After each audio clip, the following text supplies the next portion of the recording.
Hello everyone. Idioms और phrases को कुछ निमोनिक्स के थ्रू कुछ स्टोरीज बेसिस पे हम याद करने की कोशिश कर रहे हैं। चाहे आप कितनी भी अच्छी स्टोरीज इनकी बना लीजिए, चाहे कितने भी अच्छा आपको वो स्टोरी लगे कि हाँ मुझे पर्टिकुलर मीनिंग याद भी हो गया, ये ईडियम या ये वन वर्ड याद हो गया है, लेकिन जब तक आप इनको रिकॉल नहीं करेंगे, इनका रिवीजन नहीं करेंगे, तब तक कुछ भी नहीं हो सकता। वो कॉन्फिडेंस आपको नहीं देखने को मिलेगा। तो ऑलमोस्ट अगर मैं कहूं revision is must for you, ये बात आप हमेशा ध्यान रखिएगा। आपके एग्जाम नजदीक हैं, इसलिए मैं आज इस ईडीएम की 5th शीट में, इससे पहले 4 शीट हम कर चुके हैं, उन 4 शीट्स में मैं आपको इंपॉर्टेंट जो जो ईडीएम्स थे उनके बारे में बात कर चुका था। ओवरऑल मैंने जो बहुत ही ज्यादा इंपॉर्टेंट थे उनके बारे में तो आपको मैंने स्पेशलाइज मतलब हाईलाइट भी करा है उनको। लेकिन यहां आज 5th शीट में जो खास खास ईडियम्स होंगे जो आपके एग्जाम के पॉइंट ऑफ व्यू से वाकई में बहुत इंपॉर्टेंट हैं, उनके बारे में स्पेशली बात करने वाला हूं। एक बात। दूसरा, आपको मैं कई बार कह चुका हूं कि जब आप ये लेक्चर्स देखें तो हेडफोन, ईयरफोन इनमें से किसी का यूज करा करें, क्योंकि उससे अटेंटिविटी बढ़ती है और वो आपके लिए जरूरी होती है, मस्ट होती है। आपका ध्यान इधर उधर नहीं जाता। ठीक है, तो रिवीजन आपने करना है। 2 ही बातें सीखी है, रिवीजन करना है, रिकॉल करते रहना है, और दूसरा हेडफोन ईयरफोन का यूज करना है। बस इससे ज्यादा और कुछ नहीं करने के लिए बोल रहा है आपको। 5th शीट के बारे में बात करते हैं। जो सबसे पहले अपने पास इडियम है वो है आइवरी टावर। अब देखो, एवरी टावर का मतलब होता है to live in an imaginary world, कल्पना लोक में जीना। अब देखो, जैसे आपने देखा कि एयरटेल का टावर होता है, आइडिया की कंपनी का टावर है, ठीक है ना, जियो का टावर है, अलग वोडाफोन का टावर है, अलग अलग कंपनीज के टावर लगे रहते हैं, मोबाइल नेटवर्क लगे रहते हैं ना, टावर लगे रहते हैं जो है। लेकिन आपने देखा कि ये आइवरी टावर है, कि मैं एक ऐसी कंपनी लेके आऊंगा जिसका नाम होगा आइवरी और फिर उसका टावर बनाऊंगा। इट मीन्स आप कौन से लोक में जी रहे हो? कल्पना लोक में जी रहे हो आप। ऐसे आप इसको स्टोरी बेस पे याद कर लो। To live in an imaginary world, he is living in an ivory tower, he doesn't want to see the reality of the world. It's clear. ये आपको एक पर्टिकुलर सेंटेंस मिल गया। He is living present continuous tense है और ये simple present tense है। ठीक है, अगला देखते हैं, टू पुल वंस लेग। अब ये तो वैसे इसकी कुछ स्टोरी बनाने की भी जरूरत नहीं है, ये बहुत ही सिंपल तरीके से वैसे ही साफ साफ दिखाई दे रहा है कि किसी की टांग खींचना। टांग खींचने का मतलब क्या होता है? To make fun of someone, किसी का मजाक बनाना। ही इज गुलिबल। अब इस इडियम से भी इंपॉर्टेंट यहां पे ये मीनिंग आया है, इसलिए मैंने इस इडियम को सेलेक्ट करा आपके लिए। गुलिबल, गुलिबल का क्या मतलब होता है? बातूनी। ही इज गुलिबल, ठीक है ना। तो he is gullible, everybody tries to pull his leg. अब देखो, यहां एक काम की अच्छी बात आ रही है, एवरीबडी, समवन, समबडी, इन सब के बाद जो वर्ब अप्लाई होती है ना, वो हमेशा कौन सी फॉर्म अप्लाई होगी? हमेशा याद रखिएगा, सिंगुलर वर्ब अप्लाई होती है। इसलिए एवरीबडी ट्राइज लिखा हुआ है, मतलब TRY, ट्राई के साथ वाई हटा दिया और IES को अप्लाई कर दिया। तो छोटी छोटी बातें, इन पे भी आपने फोकस करना है। हर एक सेंटेंस जो आपके सामने यहाँ पे लिखा हुआ है ना, उस सेंटेंस में कोई ना कोई इंपॉर्टेंट मीनिंग है या कोई ना कोई इंपॉर्टेंट ग्रामर का पार्ट छिपा हुआ है। इनके ऊपर आपने फोकस करते रहना है। नेक्स्ट देखते हैं, लॉयंस शेयर। लॉयन शेयर का क्या मतलब होता है? The largest part of something, सबसे बड़ा हिस्सा। अब देखो, लॉयन का मतलब शेयर होता है। शेयर, अगर कोई शेयर लेगा अपना, ऑब्वियसली सबसे बड़ा हिस्सा ही लेगा, सबसे ताकतवर है। तो if you devote lion share of your time to study, then nobody can prevent your success. ठीक है, सिंपल सा सेंटेंस है। तो लॉयंस शेयर आपने ध्यान में रखना है। आपके लिए एक छोटा सा काम छोड़ देता हूं, डिवोट मीनिंग को गूगल कर लेना, देखना इसका क्या मतलब होता है। अब मैं बता दूंगा तो मुझे पता है कि फिर आप अपनी तरफ से एफर्ट्स नहीं करेंगे, तो थोड़ा सा चेक करो कि क्या अर्थ होना चाहिए इसका। If you devote lion's share of your time to study, भी अब देखो, डिवोट का मतलब एक तरीके से क्या हुआ कि आप झोंकते हो अपनी तरफ से, अपना जो समय है सबसे बड़ा हिस्सा अपनी पढ़ाई को देते हो। तो नो बडी, देन नो बडी, कोई भी नहीं रोक सकता, कैन प्रिवेंट, रोक नहीं सकता, योर सक्सेस, आपकी सफलता कोई नहीं रोक सकता। ये लो, मैंने आपको एक तरीका बता दिया याद करने का। नेक्स्ट देखते हैं, वंस एक्लीज हील। वैसे आप इसे एसिलीज, एक्लीज कुछ भी बोल दो, लेकिन अगर प्रॉपर इसके प्रोनाउंसिएशन पे दैट इज एक्लीज। तो एसिलीज हील, इसका मतलब होता है वीक पॉइंट, कमजोरी। अच्छा इडियम है, याद रखना चाहिए आपको। तो अब इसको याद करने की तरीका देखते हैं हम। कमजोरी है मतलब वीक पॉइंट है, तो आप ये मान के चलिए कि जैसे रावण था कि उसकी नाभि में अगर कोई तीर मारेगा तो भाई उसकी मौत होगी। हर किसी की कोई ना कोई कमजोरी रहती है। यहां पे किसके बारे में किसी की कमजोरी है कि उसकी क्या करो? हील। अब आप ये मान के चलिए कि किसी ने हील्स पहन रखे हैं, तो वो क्या उसकी कमजोरी है कि अगर हील्स पहन रखे हैं तो वो भाग नहीं सकता। आपने देखा कि वंस, वंस का मतलब कोई भी, किसी ने भी अगर हील्स पहन रखे हैं, एक्लीज हील का मतलब अगर किसी ने हील पहन रखे हैं तो वह भाग नहीं सकता। ये उसकी क्या है? वीक पॉइंट है, कमजोरी है। Although he is a good orator. Orator का मतलब क्या होता है? ऑरेटर का मतलब होता है वक्ता, बोलने वाला। But speaking in English, English में बोलना हैज बीन हिज एक्चुअली, लेकिन इंग्लिश में बोलना उसकी कमजोरी है। अच्छा वक्त है, वो अच्छा बोल लेता है, लेकिन इंग्लिश में नहीं बात कर सकता। तो आप ये जो मीनिंग बीच में आ रहे हैं ना, इनके ऊपर जरूर फोकस करिए। Next is apple pie order. Apple pie order का मतलब होता है इन परफेक्ट ऑर्डर। देखो यहां पे एप्पल पाई ऑर्डर अब इतना आजकल एग्जाम में नहीं पूछा जाता, पहले तो कई कई बार एग्जाम में आया हुआ है, लेकिन यहां हम बात इसके बारे में क्यों करेंगे, क्योंकि यहां आपके लिए जो चीज समझने वाली है वो ये है कि अगर किसी कॉमन एग्जाम के अंदर, क्योंकि ये बहुत ज्यादा यूज करा गया आइडियम्स, तो अब हम इसके बारे में बात करेंगे। ये कॉमन इडियम है तो आपको पता होना ही चाहिए। मुझे नहीं लगता अब आगे आने वाले एग्जाम्स में आ सकता है, लेकिन क्योंकि बहुत बार ये एग्जाम में आया हुआ है, इस पॉइंट ऑफ व्यू से इंपॉर्टेंट बनता है। इन परफेक्ट ऑर्डर मतलब व्यवस्थित तरीके से कोई रहता है। मतलब एप्पल का मतलब सेव को अपनी जगह पे रखता है। ऑर्डर का मतलब क्या होता है, क्रम में, हर चीज को अपने एप्पल पाई ऑर्डर, हर चीज को, एक पाई का मतलब जैसे केक को भी बोलते हैं पाई, तो हर चीज को केक कहाँ रखना चाहिए, केक को वहां रखता है। एप्पल कहाँ रखना चाहिए, एप्पल को वहां रखता है। एक ऑर्डर में रखता है, जिस चीज को जहां पे रखा जाना चाहिए वहीं पे उसको रखता है, मतलब इधर उधर फैला के नहीं रखता। तो in perfect order, his house was very clean and tidy and everything was in apple pie order. होगी बात क्लियर। नेक्स्ट इज 106 एट सी, भ्रमित, confused. I was at see when I didn't find my name in final selection list. मैं confuse था जब मैंने अपना नाम किस में नहीं पाया, फाइनल जो सिलेक्शन लिस्ट आई उसमें मैंने मेरा नाम नहीं पाया, तो भ्रमित हो गया, वो कंफ्यूज हो गया। एट सी, समुद्र पे बैठा है। आपने कई बार देखा भी होगा, क्या पता आपने भी ये फील करा होगा, आपने खुद ने ये करा करके देखा होगा कि अगर आप किसी ऐसी जगह पे गए हो जहाँ पे समुद्र है, तो आप वहाँ पे जाते हो, तो वहाँ पे जो समुद्र का जो जो साउंड इफेक्ट आता है वहाँ पे, तो आप सोचते हो यार मुझे जीवन में क्या करना है, कैसे करना है, मैं वहाँ फेलियर हुआ, यहाँ पे मुझे फेलियर देखने को मिला, तो मुझे ऐसे ऐसे आगे करना है। तो आप वहाँ पे क्या कंफ्यूज रहते हो अपने गोल्स को लेकर। तो याद रखिएगा, ऐसे इसको याद कर लो, एट सी, समुद्र पे। तो आप ये सोचते हो कि यार डूब के मर जाऊंगा इस समुद्र में मैं कहीं, ठीक है ना, तो आप क्या रह रहे हो वहां पे, कंफ्यूज हो रहे हो, भ्रमित हो रहे हो, ऐसे कुछ इस तरीके से इसको याद करने की कोशिश करो। Next is nook and corner, not very important, इतना कोई खास नहीं है, इसलिए मैं इसके ऊपर ज़्यादा बात नहीं करूंगा। नूक एंड कॉर्नर का कोई आपको, मुझे नहीं लगता किसी एग्जाम में आएगा, हर जगह होता है। जो इडियम्स मैं छोड़ रहा हूँ, आप इतना जरूर काम कर सकते हैं कि मैं जो छोड़ रहा हूँ ना वो आप जरूर पढ़ लें एक बार, ठीक है ना, आप एक बार उनको पढ़ने की कोशिश करें। लेकिन मैं अभी बात सिर्फ इसलिए करने वाला हूं जो एग्जाम के पॉइंट से मस्ट लगते हैं मुझे। Next is to worship the rising sun. सामने पढ़ने से आसानी से ही पता चल रहा है, टू वर्शिप द राइजिंग भी उगते हुए सूरज को सलाम करना, तो to respect the man in power, उगते सूरज को पूजना, to worship the rising sun, to respect the man in power, जिस आदमी के पास ताकत होती है लोग उसी की रेस्पेक्ट करते हैं। तो if you are out of power nobody will respect you because people always worship the rising sun. कहते हैं ना, उगते हुए सूरज को सब सलाम ठोकते हैं, बस सीधा सीधा ये, कोई मुझे स्टोरी बनाने की जरूरत नहीं है, ईडियम में खुद में सामने साफ साफ स्टोरी दिखाई दे रही है। Next is show white feather, ये अच्छा है, ये अच्छा आइडियम है। Show white feather, to act in a cowardly manner, कायरता पूर्वक व्यवहार करना। अब देखो आप इसको याद करने का सीधा सा तरीका है। देखो शो वाइट फीदर, वाइट का मतलब सफेद होता है, फीदर का मतलब होता है पंख। आपने अगर कोई पुरानी मूवीज देखी होंगी, हिस्टोरिकल टाइप की कोई अगर मूवीज देखी हैं आपने, तो उनमें क्या करता है कि अगर समझौता करना होता है तो सफेद रंग का झंडा फहरा देते हैं। सफेद रंग का झंडा फहराने का मतलब भी हम शांति चाहते हैं, समझौता करते हैं। तो मतलब अगर आप युद्ध में ऐसा काम करो, इट मीन्स ये कायरतापूर्ण व्यवहार है आपका, ठीक है ना। Show white feather, to act in a cowardly manner, we expected him to rise to the occasion but he showed white feather. अब देखो राइज टू द ओकेजन, फिर एक अपने आप में ईडियम यहाँ पे फिर छिपा बैठा है। वी एक्सपेक्टेड हिम, हमने उससे उम्मीद करी थी, to rise to the occasion, कि वो अवसर का फायदा उठाएगा। राइज टू द ओकेजन हम पहले ईडियम पढ़ चुके हैं। ऐसे आपके लिए ये हर एक सेंटेंस इंपॉर्टेंट हो रहा है, देख लो आप, आपके सामने एग्जांपल आई। तो हमने क्या उससे उम्मीद करी थी कि वो अवसर का फायदा उठाएगा, भी जैसे उसे अवसर मिलेगा उसका फायदा उठाएगा, उसका लाभ लेगा, बट लेकिन उसने क्या दिखाया, कायरतापूर्ण व्यवहार करा।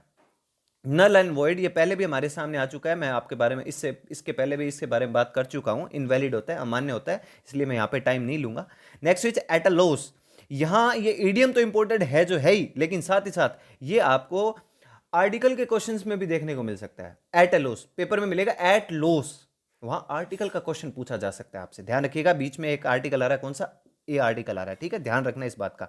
पजल्ड और कंफ्यूज्ड, क्या करूं क्या ना करूं की स्थिति, एट अ लॉस। जब आप लॉस का मतलब एक नुकसान की स्थिति में होते हो, तो आपके समझ में नहीं आता कि यार क्या किया जाए क्या नहीं किया जाए, बस हो गया याद। तो I found myself at a loss when I first went to abroad, जब मैं पहली बार बाहर गया, अब्रोड गया, तो मैंने अपने आप को पजल पाया, कंफ्यूज पाया कि यार क्या करूं, कहां जाऊं, कैसे करूं, क्या ना करूं। क्लियर है, तो एट अ लॉस, नुकसान की स्थिति, ऐसे याद कर लो।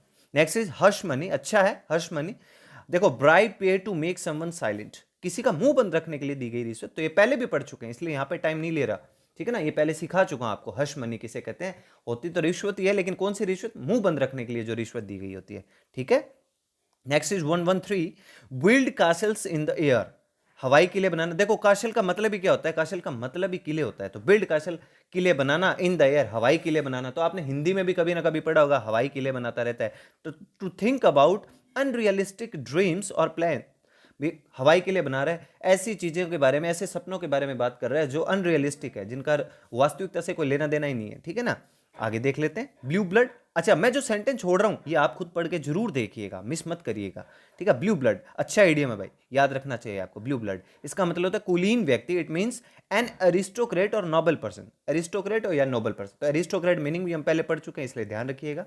अरिस्टोक्रेट और नोबल जो पर्सन होते हैं, कुलीन, जो अच्छे कुल से रिलेट करते हैं, ऐसे लोगों के बारे में बात करें। ब्लू ब्लड, देखो रेड ब्लड तो सबका ही होता है, लेकिन आपने देखा किसी का ब्लड ही कौन सा ब्लू है, इट मीन्स बहुत ही कुलीन व्यक्ति है। तो blue blood children often get privilege in life, भी जो कुलीन व्यक्ति होते हैं, जो कुलीन बच्चे होते हैं ना, ब्लू ब्लड चिल्ड्रन, वो अक्सर क्या पाते हैं, देखो ऑफन सिंपल प्रेजेंट टेंस में आता है, तो वर्ब की फर्स्ट फॉर्म में यहाँ पे अप्लाई हुई है, प्रिविलेज इन लाइफ, तो जीवन में अच्छा खासा उन्हें लाभ मिलता है, ठीक है। नेक्स्ट देखते हैं 115, to hit below the belt, कोई भी लड़ाई होती है तो उसमें आप क्या करते हो, टू फाइट अनफेयरली, ठीक है ना, आप सही तरीके से नहीं लड़े, अनुचित तरीकों का प्रयोग करना। जैसे बॉक्सिंग होती है तो आप पेट से नीचे मान लो किक नहीं कर सकते, उससे याद कर लो, तो हिट करते हो आप किससे, बेल्ट से नीचे, ठीक है ना। बेल्ट से अगर नीचे किसी के मारते हो तो ये क्या है, अनफेयर है, सही नहीं है। तो during election campaign it is a common practice, election का जो कैंपेन होता है, प्रचार प्रसार, कैंपेन का मतलब प्रचार प्रसार जब होता है ना, तो एक कॉमन प्रैक्टिस है, मतलब एक आम बात है, to hit below the belt used by the politicians. भी पॉलिटिशियन बहुत प्रकार के अनफेयर जो तरीके होते हैं उनको यूज करते हैं, बस ध्यान रखिएगा। एट 6 एंड 7 पहले भी मैं आपको सिखा चुका हूं, कभी 6 बजे आता है, कभी 7 बजे आता है, मतलब अव्यवस्थित है, कोई टाइम नहीं है, डिसऑर्डरली होता है। तो there is no discipline in his life, you will always find him at 6 and 7, कभी 6 बजे आ रहा है, कभी 7 बजे आ रहा है। To beat about the bush, ठीक है, अच्छा खासा इडियम है, to beat about the bush, इसका मतलब to avoid main points of a topic and talk irrelatively, मुद्दे से हटकर बातचीत करते रहना। कई बार मैंने ऐसा देखा है कि टीचर्स को भी देखा है, कुछ बच्चों को भी देखा है, मुद्दे से हटके बातचीत करना शुरू कर देते हैं, जो पर्टिकुलर उनका एग्जाम का पॉइंट ऑफ व्यू होता है ना, उससे रिलेट नहीं करते और कुछ अलग ही दुनिया में चले जाते हैं, ठीक है ना। To beat about the bush, भी बीट का मतलब पीटना होता है और बश का मतलब आप ये मानकर चलो झाड़ी। अब आपको काम कुछ ही सौंपा गया है और आप क्या कर रहे हो, झाड़ियों को पीट रहे हो कि यार इस झाड़ी में से कुछ निकल जाए, तो काम आपको कुछ और ही सौंप रखा है और आप बश, बश का मतलब होता है झाड़ियां, झाड़ियों को पीट रहे हो, बीट बीट कर रहे हो, तो मतलब आप मुद्दे से हटके कोई काम कर रहे हो। तो if you ask a question about the existence of God from a philosopher, अगर आप फिलोसफर से अगर भगवान के एग्जिस्टेंस के बारे में पूछते हो, बात करते हो, इंस्टीड ऑफ सेइंग यस और नो, हाँ या ना कहने के बावजूद, बजाय वो क्या करता है, इंस्टीड के बाद ऑफ प्रेपोजिशन आता है, he will start beating about the बश, इधर उधर की बातें करना शुरू कर देता है वो। अच्छा है, याद रखिएगा आप। To eat a humble pie, देखो feel humiliated and apologise for a serious mistake, अपमानित महसूस करके माफी मांगना। ईट अ हम्बल पाए, आपने क्या किया, ईट का मतलब खाना खा लिया, क्या खाया आपने, हम्बल पाए, बेचारे किसी की कोई पाए रखी हुई थी और आपने वो खा ली, पाई का मतलब केक भी होता है, तो आपने किसी का केक रखा होता है और आपने खा लिया, अब आपने क्या करा, अपमानित महसूस करा और फिर उससे क्या मांगी है, माफी मांगी है। ह्यूमिलिएट आपने महसूस करा, फिर आपने उसके लिए अपोलोगाइज करा, ठीक है, ध्यान रखिएगा इसको। You must be cautious of word you say, otherwise you will have to eat humble pie, तो जो आप कहते हो उसके लिए आपको सावधान रहना चाहिए, सोच समझकर बात करनी चाहिए। Think twice before you speak. अगला है टॉल टॉक। अब देखो टॉल टॉक का मतलब बढ़ा चढ़ाकर बातें करना, टॉल का मतलब ही लंबा होता है, लंबी लंबी बातें करना, टॉल टॉक। टू बॉयस्ट, अच्छा मीनिंग भी, बॉयस्ट का मतलब क्या होता है, शेख ही मारना, बढ़ा चढ़ाकर बातें करना। और एग्जिगरेट, एग्जिगरेट का भी मतलब, दोनों ही मीनिंग इंपॉर्टेंट है, ये दोनों के दोनों मीनिंग इंपॉर्टेंट है। ईडियम जो इंपॉर्टेंट है वो तो है ही, और यहाँ दोनों मीनिंग भी आपके लिए इंपॉर्टेंट बन गए हैं। तो politicians are known for tall talk, तो पॉलिटिशियन जो होते हैं वो किसके लिए जाने जाते हैं, बढ़ा चढ़ाकर बातें करने के लिए जाने जाते हैं। फेबियन पॉलिसी, अच्छा ईडियम है Fabian policy, a policy of avoiding or delaying important decision very cautiously, सावधानी पूर्वक देरी करने की नीति। वैसे जनरली मुझे लगता है ये पॉलिटिशियंस के पास ज्यादा होती है फेबियन पॉलिसी। फेबियन पॉलिसी का मतलब कि भाई साहब फरवरी में करेंगे, कोई भी काम करेंगे, जब कब करेंगे, फरवरी करेंगे। तो किसी ने बोला कि ये काम करो, मैं 30 फरवरी को करता हूँ, तो अगले के दिमाग में था, वाह भाई नेताजी ने कहा है 30 फरवरी को अगर ये काम करेंगे, लेकिन बाद में उसके दिमाग में आती है कि 30 फरवरी तो कभी कोई डेट आती नहीं, ठीक है ना। तो politicians use Fabian policy over disputable matters. जो डिस्प्यूटेबल मैटर्स होते हैं ना, विवादास्पद जो मुद्दे होते हैं, उनके ऊपर पॉलिटिशियन जो राजनीति के होते हैं ना, वो कौन सी पॉलिसी का यूज करते हैं? फेबियन पॉलिसी का। मतलब सावधानी पूर्वक देरी करने की नीति। मतलब उनको पता है कि जितना टाइम निकाल सकते हैं निकाल लेते हैं, इस पे बोलने की अभी कोई जरूरत नहीं है, टाइम लेने की कोई जरूरत नहीं है। तो फेबियन पॉलिसी को फेब्रवरी से याद कर लो आप, फरवरी के महीने से।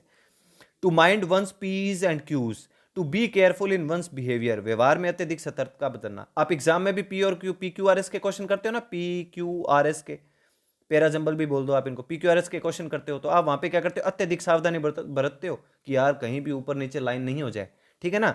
तो अब क्या अर्थ हो गया इसका? To be careful in one's behaviour, व्यवहार के अंदर क्या करना है? अत्यधिक सतर्कता बरतनी है। It was my first interview, मेरा पहला इंटरव्यू था। तो इट वॉज सॉरी, वॉज यहाँ पे क्या है? वर्ब की सेकंड फॉर्म है, और इट के बाद हमेशा सिंगुलर वर्ब अप्लाई होती है। तो आई वॉज एडवाइज्ड, इस बार एडवाइज्ड आया है वर्ब वॉज के बाद, ये पैसिव वॉइस बन गया। ये क्या बन गया? Passive voice. तो वॉज और वर्ब के बाद अगर वर्ब की थर्ड फॉर्म आती है, इट मीन्स ये पैसिव वॉइस है।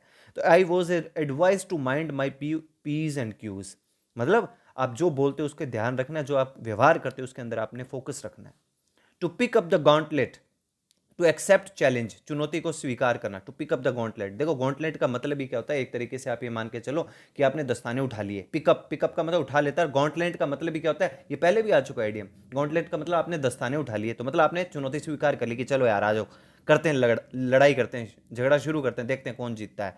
तो he is a courageous man who is always ready to pick up the gauntlet, साहसी आदमी है जो हमेशा ही चुनौती को स्वीकार करने के लिए तैयार रहता है, ठीक है। टू एंड इन स्मोक, कोई परिणाम ना निकलना, आदमी धुएं की तरह उड़ जाता है। टू कम टू नथिंग, कुछ हाथ नहीं आता उसके। टू एंड इन स्मोक, धुएं में आदमी को एक दिन किस में उड़ जाना है? धुएं में उड़ जाना। हाथ में कुछ आता है क्या? किसी का कुछ नहीं आता। तो due to sudden demise, demise of his father, ठीक है ना। डिमाइज का मतलब क्या होता है? लॉस, नुकसान। He his hope of going abroad ended in smoke, तो उसकी बाहर जाने की जो उम्मीद थी, आशाएं थी जो थी ना, वो किस में उड़ गई? मतलब कोई कोई परिणाम नहीं निकला उनका। तो टू कम टू नथिंग, सारी ऐसी ऐसी हवा में निकल गई। इन the soup, in the soup का मतलब इन डिफिकल्टी। अधिकतर देखा जाता है कि सूप पीते टाइम सामने वाले को क्या होती है? मुसीबत होती है, क्योंकि सूप गरम गरम पिया जाता है। तो इन द सूप, अरे यार सूप आ गया क्या? तो अब उसे मुसीबत होगी, धीरे धीरे पीना पड़ेगा, ठीक है ना। We are going to be in the soup if we don't finish the task in time, अगर टास्क को समय पर पूरा नहीं करा तो हम मुसीबत में आने वाले हैं, ऐसे याद कर लो। Apple of one's eye, someone loved by all, आंख का तारा। तो due to her nature she has become apple of everybody's eyes. तो एप्पल ऑफ वंस आई, हर किसी की आंख में, हर किसी की आंख का तारा है वो, ठीक है ना। एप्पल है, एप्पल का मतलब यहाँ पे क्या हुआ? एप्पल ऑफ वंस आई, आंख का तारा है। हर किसी को, हर कोई सोचता है मेरे पास एप्पल का मोबाइल हो, ऐसे स्टोरी को याद कर लो। एप्पल ऑफ वंस आइज, कि ये एक ऐसा एप्पल का फोन है जो हर किसी की आइज है, मतलब हर किसी की उस पर नजरें हैं, तो हर किसी की आंख का तारा है। ऐसे आप इसको स्टोरी बेस पे याद करने की कोशिश करते हो। तो ये अपनी शीट कंप्लीट होती है। सिक्स जो अपनी शीट है इस पे आते हैं, इसमें भी करते हैं इंपॉर्टेंट जो एडियम्स हैं उनके बारे में बात। अ मैन ऑफ लेटर्स, एक ऐसा आदमी है जो लेटर्स लिखने में काफी विद्वान है। तो someone who knows a lot about literature, साहित्य का विद्वान, ठीक है ना, जिसको साहित्य का अच्छा खासा नॉलेज हो। तो मैन ऑफ लेटर्स, तो जो लेटर्स लिखता है इसका मतलब उसको लिटरेचर का अच्छा खासा नॉलेज है, ठीक है ना। तो अप टू नाउ, अब तक, ही हैज, देखो अप टू नाउ मैंने आपको प्रेजेंट परफेक्ट टेंस में भी पढ़ाया था अगर आपको याद हो तो। ये अपने आप में एक इंडिकेशन है प्रेजेंट परफेक्ट टेंस का। तो अप टू नाउ, अब तक, ही हैज रेड, ये रेड बोला जाएगा इसको, वो आपकी थर्ड फॉर्म है। थाउजेंड्स ऑफ बुक्स, हजारों की संख्या में वो किताबें पढ़ चुका है। He is real a man of letter, वो वाकई में क्या है? एक मैन ऑफ लेटर का मतलब साहित्य का विद्वान है। याद रखना, मैन ऑफ लेटर्स अच्छा आइडियम है काफी पुराना। ए मेयर्स नेस्ट, झूठी खोज या अफवाह। देखो मेयर किसको बोलते हैं? घोड़ी को बोलते हैं। तो घोड़ी का कोई घोंसला होता है क्या? मेयर का मतलब घोड़ी और नेस्ट का मतलब घोंसला। घोड़ी का कोई घोंसला हो सकता है? नो। एन इल्यूजरी डिस्कवरी, मतलब झूठी खोज है ये। कोई ने कहा कि मैंने घोड़ी का भाई घोंसला ढूंढ लिया, impossible. Someone informed police about smuggling, but probe revealed that it was a mare's net. भी झूठी खोज थी, झूठी बात थी, अफवाह थी। तो याद रखिए अफवाह का मतलब मेयर्स नेस्ट, अच्छा आइडियम है, याद रखना आप जरूर जरूर। With a grain of salt, not very important लेकिन देख लेते हैं। With a grain of salt का मतलब टू शो स्केप्टिज्म, स्केप्टिज्म अच्छा मीनिंग यहाँ पे, ठीक है ना, संदेह होना। तो whatever is said to him he takes it with a grain of salt due to his skeptic nature. अपने शकी स्वभाव की वजह से, शकी उसका नेचर है, उसकी वजह से जो कोई भी उसको बोलता है ना कोई बात, उसके ऊपर वो संदेह करता है, उसको शक होता है कि पता नहीं सच बोल रहा है या झूठ बोल रहा है। Grain of salt, grain of salt का मतलब हर चीज़ में उसको लगता है कि कुछ ना कुछ नमक मिलाया हुआ है बात में। जब भी आपके सामने कोई कोई मुद्दा लेके आता है, कोई बात लेके आता है, आपको लगता है ग्रेन ऑफ सॉल्ट, सॉल्ट का मतलब कुछ ना कुछ नमक डाल के लाया यार, एकदम जो रियलिटी है वो क्या पता मेरे सामने अभी तक नहीं आई हो। रेनी डे, बरसात वाले दिन, तो ऑब्वियसली इन दोनों कितनी बारिश हो रही है, कई ऐसी ऐसी जगह पे बारिश हो रही है, रेनी डे हो रहा है कि वो क्या है, डिफिकल्ट टाइम पीरियड, मुसीबत भरे दिन है उनके लिए। ठीक है, ध्यान रखना इस बात को। अगला है to pour oil on troubled water, to pacify और सेटल अ डिस्प्यूट, मामले को शांत करना या विवाद को सुलझा लेना। टू पोर ऑयल, ऑयल डाल देना ट्रबल्ड वाटर पे, जो मुसीबत वाला पानी था ना उस पर आपने थोड़ा सा तेल डाला, कि पहले तो मुसीबत वाला पानी था, ट्रबल्ड वाटर था, वो उफन रहा था, लेकिन आपने उसके अंदर थोड़ा सा पोर, पोर का मतलब होता है उडेलना, ऑयल, उसमें थोड़ा सा ऑयल डाला ना, अब वो तेल आपको ऊपर दिखाई दे रहा है, मतलब मामला आपने शांत किया। पानी नहीं दिखाई दे रहा, अब तेल दिखाई दे रहा है कि चलो ठीक है, कुछ ना कुछ तो मामला सलटा है। तो my neighbours were fighting tooth and nail. अब देख लो आप, टूथ एंड नेल का मतलब क्या होता है, ये पहले इडियम आपको सिखा चुका हूं मैं, टूथ एंड नेल। तो my neighbours were fighting tooth and nail, भी बहुत ही ज्यादा जबरदस्त तरीके से वो लड़ाई कर रहे थे। टूथ एंड नेल का मतलब अपना पूरा जोर उन्होंने लगा रखा था। Finally I had to call police to pour oil on troubled water. तो देखो सेंटेंस, हर सेंटेंस आपके लिए पढ़ना जरूरी है, ठीक है ना। आ गया टूथ एंड नेल, देखो खुंकार तरीके से लड़ना, ये लो साहब, फाइट विद वाइल्ड इंटेंसिटी, खुंकार तरीके से लड़ना। तो मैंने अभी आपको यही बताया। तो it is necessary to fight tooth and nail to win a battle, एक युद्ध को जीतने के लिए आपको क्या करना है, जरूरी है आपके लिए खुंकार तरीके से लड़ना। कॉक एंड बुल स्टोरी, मनगढ़ंत कहानी जिसका रियलिटी से कोई लेना देना नहीं है। An unbelievable story given as an excuse. अब आप बताओ एक बात, आपने क्या कभी बचपन में जब स्कूल में जो स्टोरीज पढ़ी थी उनमें कॉक की और बुल की कोई स्टोरी पढ़ी है क्या? आज तक कभी नहीं पढ़ी आपने। इट मीन्स वो क्या है, मनगढ़ंत कहानी है। तो just tell me the truth. देखो ट्रुथ के पहले आर्टिकल कौन सा आता है, द आता है। तो I don't want to listen any cock and bull story. Clear हुआ? आगे चलते हैं। An acid test, a crucial test, निर्णायक परीक्षण। एसिड का जो टेस्ट होता है ना, वो एक बहुत ही क्रूशियल टेस्ट होता है, निर्णायक परीक्षण होता है। एसिड का जो भी टेस्ट हो भी यार, इसमें कौन सा एसिड मिला हुआ है, तो जो वैज्ञानिक होते हैं, जो साइंटिस्ट होते हैं, वो चेक करते रहते हैं कि एसिड के ऊपर टेस्ट करते हैं कि कौन सा एसिड होना चाहिए। बस ऐसे याद कर लो, बहुत सिंपल से इडियम्स हैं। To drive home, to give emphasize on something, किसी बात पर जोर देना। किसी व्यक्ति को आप किसी बात के लिए मना रहे हो, मान नहीं रहा, फिर आप उसे बोलते हो सर चलिए सर घर चलते हैं, घर चल के बात करेंगे, मतलब आप चाहते हो कि उसे घर पे जाके वो पार्टी वार्टी देते हैं, क्या पता तब मान जाए वो। तो ड्राइव होम, सर चलिए सर ड्राइव करते चलते हैं, घर की तरफ चलते हैं, वहां पे आपको बताऊंगा। ऐसे याद कर लो, ये बन गई स्टोरी, बड़ी सिंपल सी बात है। सेंटेंस में छोड़ रहा हूं आपके लिए। अब इतना जरूर बताओ, इज बीइंग और वर्ब की थर्ड फॉर्म आ रही है, पैसिव वॉइस है। प्रेजेंट कंटिन्यूअस का पैसिव फॉर्मेशन बना है। At loose ends, without anything to do, बिना किसी काम के होना। कोई इतना इंपॉर्टेंट नहीं है लेकिन फिर भी, लूज एंड्स, अब बिना किसी काम के होना है, मतलब एंड के अंदर लूज, मतलब आपने कुछ किया ही नहीं, ऐसा कुछ हुआ ही नहीं। विदाउट एनीथिंग टू डू, कुछ करने के लिए है ही नहीं, लूज एंड्स, बिल्कुल आप एंड्स जो हो रहा है वो बिल्कुल लूज हो रहा है, मतलब बिल्कुल ढीला ढाला काम हो रहा है। तो I don't know the nature of his job but I always see him at loose ends, बिना किसी काम के पाते हो आप उसको, मुझे नहीं पता वो क्या नौकरी करता है, लेकिन नौकरी का मुझे उसका नेचर का नहीं पता, किस टाइप की जॉब है, लेकिन मैं उसको हमेशा ही क्या फ्री पाता हूँ, बिना किसी काम के होना पाता हूँ। और मैन ऑफ स्पिरिट्स, अच्छा इडियम है, ध्यान रखिएगा। मैन ऑफ स्पिरिट्स का मतलब होता है बहादुर व्यक्ति। इडियम को पढ़ने से ही पता चल रहा है। अ करेजियस पर्सन, स्पिरिट्स जिसमें है, जोश जिसमें है। तो man of spirit is adored everywhere. Adored का क्या, देखो इसके साथ अडोर्ड वर्ब की थर्ड फॉर्म आ रही है, तो इसका मतलब ये पैसिव वॉइस बना है, और अडोर्ड का मतलब होता है प्रशंसा करी जाती है जिसकी, ठीक है ना। तो ऐसे जो बीच में छोटे छोटे मीनिंग आ रहे हैं ना, फोकस करो इन पे।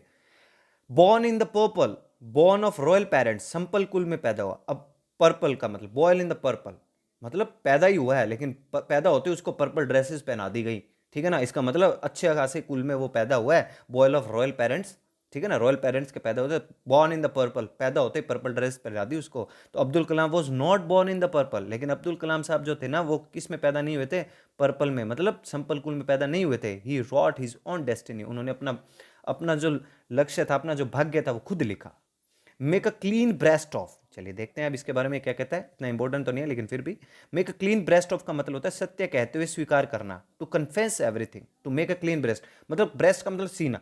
आप क्या करते हो, क्लीन ब्रेस्ट का मतलब भी आप छाती ठोक के कह रहे हो भाई मैंने किया है काम, सत्य कहते हुए स्वीकार कर लेना। आप कहते हो मैंने करा है भाई ये काम। He made a clean breast of all his sins, सभी पापों का उसने क्या किया, स्वीकार करा। कमिटेड बाय हिम, जो जो उसने करे, तो उसने सत्य कहते हुए स्वीकार कर लिया। तो मेक क्लीन ब्रेस्ट ऑफ का मतलब सीना ठोक के वो क्या कह रहा है भी भाई मैंने करे हैं, ये काम मुझसे हुआ है, ये गलती मुझसे हुई है। नेक्स्ट देखते हैं। To burn the midnight oil, अब मिडनाइट ऑयल का मतलब क्या होता है, अगर आप आधी रात को ऑयल जलाकर पढ़ाई कर रहे हो, बर्न जला रहे हो, मिडनाइट ऑयल, मिडनाइट ऑयल का मतलब भी ऑब्वियसली आप क्या कर रहे हो, कोई जैसे मोमबत्ती जलाकर पढ़ाई कर रहे हो, ठीक है ना, आप तेल में जो बत्ती डाल के उसको जला रहे हो, फिर उससे पढ़ाई कर रहे हो, दिया जलाकर पढ़ाई आप कर रहे हो, तो stay off working late at night, देर रात तक पढ़ना या काम करना, देर रात तक आप पढ़ते हो। To burn the midnight oil, तो बर्न का मतलब जलाना, मिडनाइट ऑयल का मतलब ये आधी रात तक आप क्या करते हो, ऑयल को जला रहे हो और पढ़ाई कर रहे हो। तो if you are ready to burn the midnight oil you can clear any exams. आपके लिए भी ये एडियम ध्यान रखिएगा, ठीक है, इसको आज के लिए अपना स्टेटस वगैरह बना लो। To wins one's laurels, to win honour, सम्मान प्राप्त करना। If you want to win laurels in life you must be ready to burn the midnight oil. ये लो साहब, ये सेंटेंस में भी आ गया वापस से, याद रखना इसको। तो wins, to wins one's laurels, to win honour. Laurels पहले क्या करा करते थे अंग्रेज जो देते थे ना, लॉरेल्स का मतलब उपाधि, लॉरेल का मतलब होता है उपाधि। तो किसी का अगर आप उपाधि को विन करना चाहते हो, जीतना चाहते हो, मतलब सम्मान प्राप्त करना चाहते हो, तो पहले अंग्रेज क्या करते थे, सम्मान देने के लिए लॉरेल दिया करते थे ना, मतलब सम्मान, तो उससे आप रिलेट करके इसको याद कर लो। मूट पॉइंट मतलब विवाद का विषय, तो मूट पॉइंट को आप मूट कोर्ट से याद कर लो। आपने सुना होगा मूट कोर्ट्स होती है ना, मूट कोर्ट, मूट कोर्ट, ठीक है ना, तो मतलब विवाद का विषय। तो मूट कोर्ट में आप किसी विवाद, आप कोर्ट में जा रहे हो, किस लिए जा रहे हो, कोई विवाद हुआ तभी तो पहुंचे हो। शांति भी, कोई राजी खुशी तो कोई कोर्ट में जाता ही नहीं है ना। अ क्वेश्चन और subject of debate, Kashmir issue has always been a moot point between India and Pakistan. ये लो। प्ले फास्ट एंड लूज मतलब गैर जिम्मेदाराना व्यवहार करना। कभी तो आप फास्ट खेलते हो, कभी लूज, बिल्कुल ढीले पड़ जाते हो खेलते खेलते, गैर जिम्मेदाराना व्यवहार कर रहे हो। टू बिहेव रैकलेसली, ये लो साहब, फिर अपने पास एक अच्छा वर्ड है रैकलेस, मतलब लापरवाह। याद रखना, इसको भूलना मत किसी भी हालत में। आगे देखते हैं। रूट एंड ब्रांच, पूर्णतः मतलब रूट का मतलब जड़ से लेकर ब्रांच तक, तने तक आपने काम करा है। रूट का मतलब जड़ से लेकर तने तक आपने मेहनत करी है completely. You must overcome your bad habits, overcome का मतलब होता है उभर के आना, अपनी बैड हैबिट से आपने उभर के आना होगा। यू मस्ट मतलब आपको करना ही होगा ये काम। रूट एंड ब्रांच मतलब completely. Burn the candle at both ends, बहुत ही इंपॉर्टेंट इडियम है, याद रखना हर हालत में। Burn the candle at both ends मतलब work very hard late night and early in the morning, मतलब रात दिन कठिन परिश्रम करना। भी आपने कैंडल जलाई, ठीक है ना, एट बोथ एंड्स, पूरे दिन रात आपने क्या किया, दोनों तरफ से, मतलब दोनों तरफ से आपने जलाई, मतलब पूरी मेहनत करी, उसको बुझने नहीं दिया आपने, काम करते रहे आप, दिन रात आपने अच्छी मेहनत करी। तो he is burning the candle at both end so that he may provide a bright future to his children. होगी बात क्लियर? तो ध्यान रखना इसका। बर्न द कैंडल, कैंडल को जलाना विद बोथ हैंड्स का मतलब दोनों तरफ से, जिस तरफ बत्ती लगी रहती है उस तरफ से और पीछे की तरफ से, दोनों तरफ से उन्हें जला के पूरी मेहनत करी। इन लेटर एंड स्पिरिट, अब लेटर एंड स्पिरिट का मतलब है कानून का पालन उसके शाब्दिक और निहित अर्थों में करना, ठीक है ना। इन लेटर एंड स्पिरिट, लेटर का मतलब शब्दों में, अब जैसे संविधान लिखा हुआ है तो उसके संविधान के हर एक शब्द में एक कहीं ना कहीं गूढ़ अर्थ, ठीक है ना, एक बहुत ही छिपा हुआ मीनिंग, डीप मीनिंग छिपा हुआ है कहीं ना कहीं, स्पिरिट, और उसी में उसका जोश छिपा हुआ है। तो follow a law in theory and practice, भी आप कानून का पालन करो, थ्योरेटिकल भी और प्रैक्टिस में भी लेके आओ उसको, ठीक है ना। सैद्धांतिक तौर पे भी पालन करो, ठीक है ना, तो कानून का पालन उसके शाब्दिक तौर पे भी करो और उसके निहित अर्थों में भी, जो छिपा हुआ मीनिंग है उसका, उसके तौर पे भी करो। तो bureaucrats have been instructed, have been और वर्ब की थर्ड फॉर्म आ रही है, पैसिव वॉइस बन रहा है। Bureaucrats have been instructed to implement, लागू करना, द लॉ, कानून को, in letter and spirit. Letter and spirit का मतलब शाब्दिक और निहित अर्थों में, दोनों तौर पे आप उसको अप्लाई करो भाई साहब। अगला है टू कुक वंस हील्स, ठीक है ना, to keep, to sorry be kept waiting, इंतजार करता रहना, ठीक है ना, इंतजार करना। To cool one's heel, heel का मतलब वही है, आपने हील्स पहन रखे हैं और उनको आप कूल मतलब ठंडा रख रहे हो, कई देर से आप किसी का इंतजार करो लेकिन उनको कूल रख रहे हो आप, कि भाई एडी आपकी दर्द तो करिए लेकिन अब फिर भी आप कूल खड़े हो कि कोई बात नहीं, मुझे क्या करना है, टू बी कैप्ट वेटिंग, भी मुझे इंतजार करते रहना है।